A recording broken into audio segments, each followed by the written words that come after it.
Hello my friends and welcome back to another PinkToolGirl episode where we are bringing to you today how to make pumpkin decor ideas. And we have a great tutorial for you because we're going to do a pumpkin out of concrete. So let's get started. For budget-friendly home improvement advice where we help you save more so that you can do more in your home, make sure you hit that bell and subscribe today so you don't miss a single episode. So if you joined us last week, you saw that we did some pumpkin ideas out of concrete, but what I forgot to do was show you how we did the one pumpkin that I painted. So I thought I'd go back and show you how to do that so that you can do a reusable pumpkin that you make out of concrete. You can paint it any color that you want, and you can use it year after year to add to your pumpkin decor, your fall decor. So let's get started with that tutorial. First of all, I love going to the pumpkin patches with my kids because I love watching them pick which pumpkin they want to do and carve and figure out what face they want to put on it. And then I love seeing them in their little faces looking at the different fun activities that you can do at a pumpkin patch. But also Halloween, we like to use our pumpkins because we like to do a Halloween dress-up party, as you can see, and be silly. But then I like to use my pumpkins for Thanksgiving and put them on the centerpiece of the table. So after I do that, I just wanted to give you one quick fun thing for maybe your holiday is instead of using your good tablecloth for the Thanksgiving holiday, why not use a paper tablecloth, put some markers down, and then watch people decorate their hands and draw pumpkins and draw turkeys. It's just a fun way to gather the family together and to give your bellies a rest before you fill them up for dessert.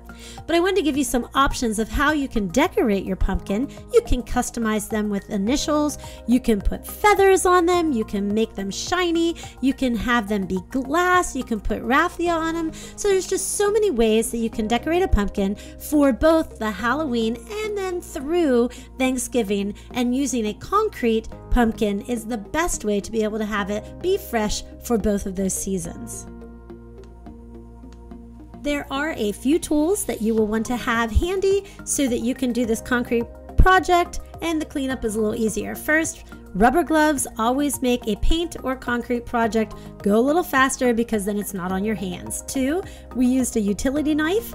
3, I used a paper bowl and a plastic knife and spoon in order to mix the concrete because I was just going to throw it away when I was done. 4, a mixing bowl and a bowl to have your water. You could even use a bucket as well, but just make sure it's clean water because that's going to help your concrete go well. A concrete bag, we used Quikrete. It's just normal concrete, less than $5 bag.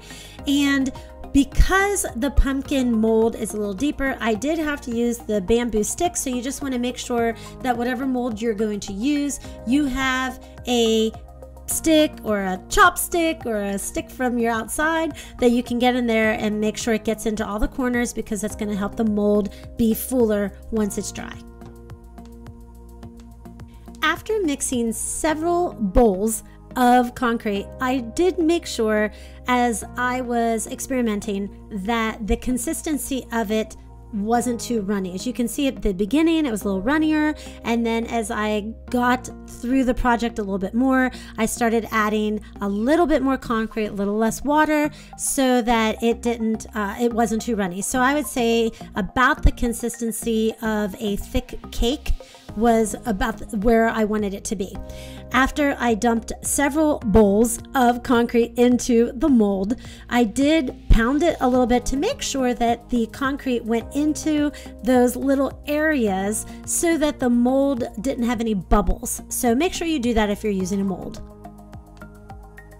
After you fill the mold clear to the top, you want to make sure that you take out as much excess water as possible, and you want to make sure that the concrete is mixed well in your mold, again, to make sure it gets into those creases and crevices of the mold. So bang it a couple times, shake a little bit to make sure that that concrete settles into all the little areas. Now, I let it cure about a day or 2 because I wanted to make sure it was nice and firm in the middle.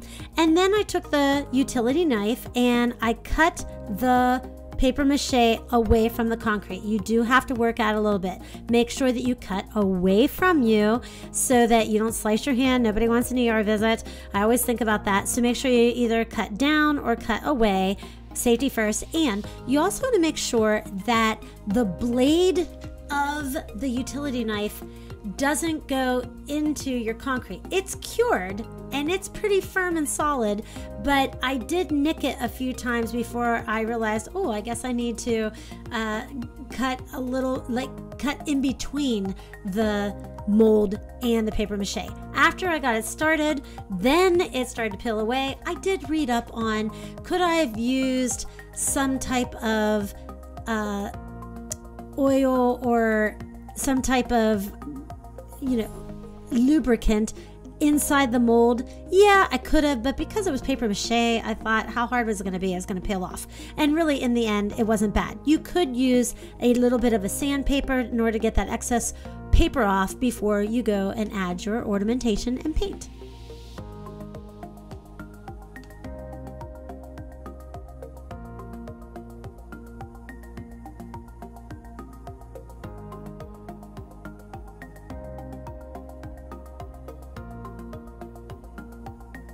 So this is where the fun begins. You get to decide what color you want your pumpkin to be, and you can add anything that you want to it after you have a solid color. I went with a metallic bronze copper color.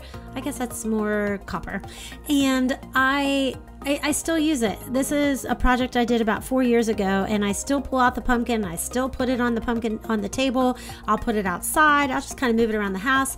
I have added glitter to it sometimes. I have done some ribbon around it. I've just left it as is. So it really is fun. And since it's concrete, you can, if you get tired of the copper metallic, then next year you could do white, or you could do blue, or whatever your decor is, your theme or color for that season. So this is really, again, a great project that you can do, and year after year you get to use it. Plus, it doesn't rot in between your Halloween and your November Thanksgiving table, and you can use it as a centerpiece year after year and have it as a tradition as part of your holiday. Again, if you missed last week's episode, make sure that you look here in the cards so that you can see what other pumpkin concrete ideas that you can do in order to be able to, again, use those fall decor ideas year after year. But if you have not subscribed already and you enjoyed today's episode, make sure you hit that subscribe button and that bell so that you don't miss a single episode that we do, both with home decor and home improvement. So until next week, we'll see you soon.